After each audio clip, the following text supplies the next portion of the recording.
Kembali lagi pada tema 3 subtema 1 dan pembelajaran kelima. Pada pembelajaran pertama kita sudah pernah membahas mengenai pengaruh penemuan terhadap kehidupan sosial masyarakat kita. Pada pembelajaran kelima kita coba akan ulas bagaimana pengaruh kemajuan transportasi terhadap perubahan sosial budaya.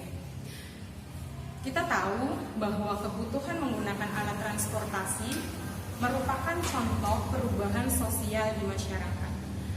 Bayangkan ketika transportasi canggih tidak ditemukan pada saat ini, mungkin kita masih berjalan menuju suatu tempat dengan jalan kaki atau mengayuh sepeda. Nah, seiring perkembangan zaman, perkembangan alat transportasi pun semakin maju, seperti pesawat terbang, di mana pesawat terbang bisa menjadikan kita hemat waktu atau efisien waktu. Alat transportasi pesawat terbang bisa menempuh jarak yang jauh dalam waktu yang cepat. Kemarin kita sudah membahas tentang interval nada, yaitu jarak antara satu nada dengan nada yang lain. Nada merupakan unsur utama terciptanya lagu yang indah. Antara nada yang satu dengan lainnya terdapat jarak tertentu yang kita sebut dengan interval nada. Ada nada yang jaraknya setengah, ada yang jaraknya satu, ada yang jaraknya 1,5, dan ada yang jaraknya 2. Jarak tersebut memungkinkan adanya variasi nada dalam lagu. Balik lagi pada pembelajaran ke-6, kita akan menentukan bagaimana membuat simpulan dari teks eksplanasi.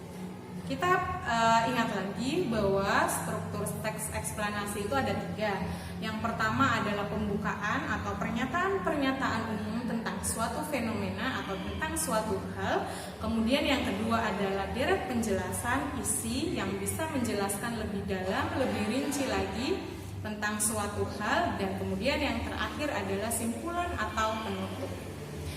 Baik anak-anak, kita dapat mencatat pokok pikiran dari setiap paragraf dalam bentuk kata atau kalimat dan menyusunnya menjadi paragraf yang padu.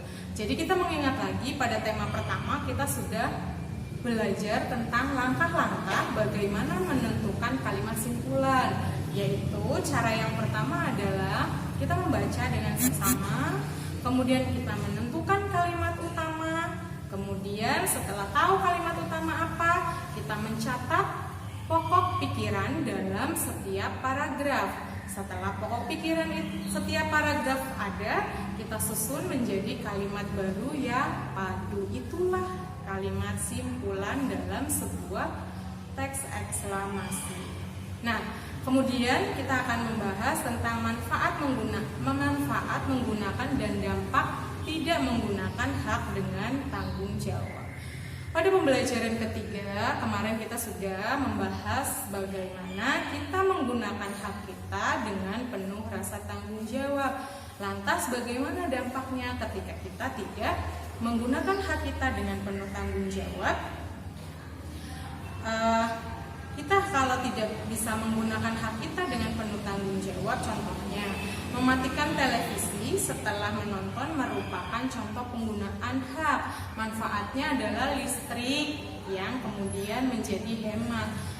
Coba kalian pikirkan ketika kalian menonton TV kemudian tidak langsung dimatikan tapi masih terus menyala sampai sore hari, apa yang terjadi jika itu dilakukan setiap hari? Yang terjadi adalah tagihan listrik rumah kalian menjadi mahal. Tapi ketika kita mematikan TV setelah digunakan, maka hak yang kita dapatkan adalah tagihan listriknya lebih hemat. Oke, itulah yang bisa kita pelajari pada tema 3 subtema 1. Kita belajar tentang banyak hal. Yang pertama adalah teks eksplanasi, rangkaian listrik, hak dan kewajiban sebagai anak di lingkungan sekolah, di lingkungan keluarga, dan di lingkungan masyarakat. Kemudian kita juga telah belajar bagaimana penemuan mengubah tatanan kehidupan sosial budaya di masyarakat. Terima kasih.